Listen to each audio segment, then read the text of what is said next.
As you might be aware, the Curriculum for Wales is a game changer here in Wales. We no longer have subjects, for example, in schools. We have areas of learning and experience.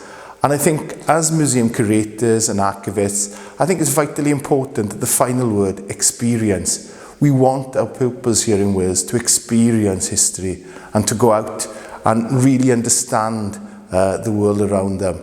There's also an emphasis on Cynefin. Cynefin is particularly important in the fact that the pupils get the opportunity to look at local history and to look outwards at the world. It's an outward look at expression then. And as we move forward, I'm sure that teachers will need to develop a deeper understanding of their local history and Welsh history.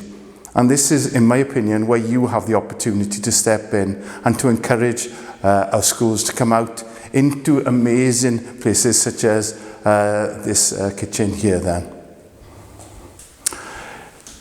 In the past, schools, to a certain extent, have been on their own. There's a big emphasis now on working as clusters, where schools work together to develop units of work, especially in the primary school, but also then bridging transition phase from primary to the secondary sector. This gives an invaluable opportunity where schools can work with curators, with archivists then to develop a unit of work. As a teacher, as a previously in the teacher, I've seen what amazing museums have done throughout the world then, be they the Smithsonian in the United States, where you're guided through the museum itself then. It's almost like being in an IKEA shop. You don't actually know that you're led through the museum, but the museum actually leads you through itself then. And I think that's what we need to develop here in Wales, by developing booklets for our learners to guide them through the museums as independently as possible. An important part of visiting a museum is the pre-visit.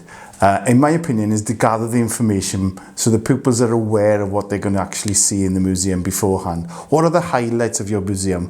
What are the stories behind some of these artifacts then, for example?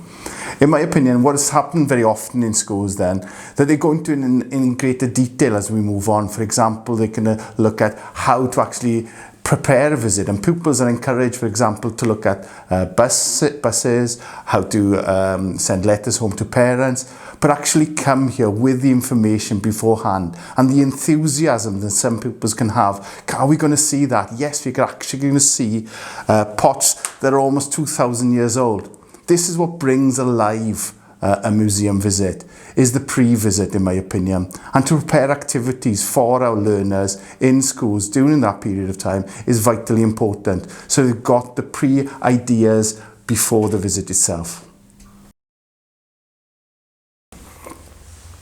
So we come to the visit itself then, and by far this is the most exciting part of the work itself then.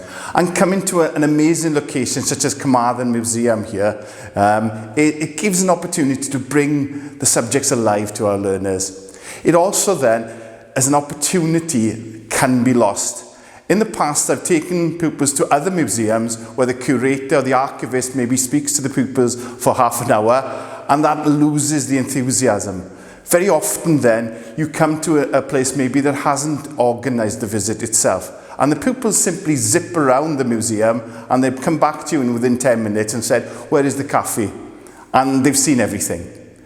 It's vitally important, in my opinion, that we create a booklet, that we guide our learners as independent learners throughout their museum, and maybe split the museum into 4 or 5 different sections, for example, and working groups. And in each section then, they're required to fill the booklet, 20 minutes within the booklet then, with a wide variety of different pieces of work.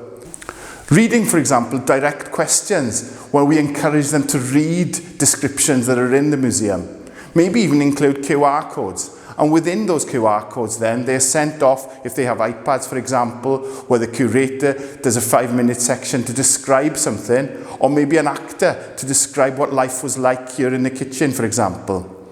There's also an amazing opportunity to use some of these things and some of the resources, as you can see then, where people see actual how life was like during that period.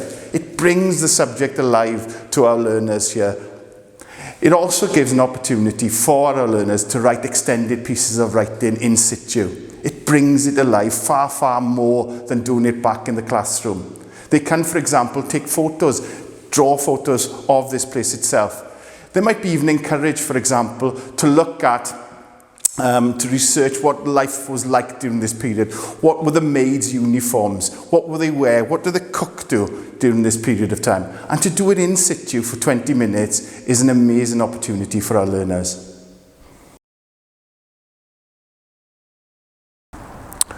Post-visit. This to me is a very, very important part of the visit itself then.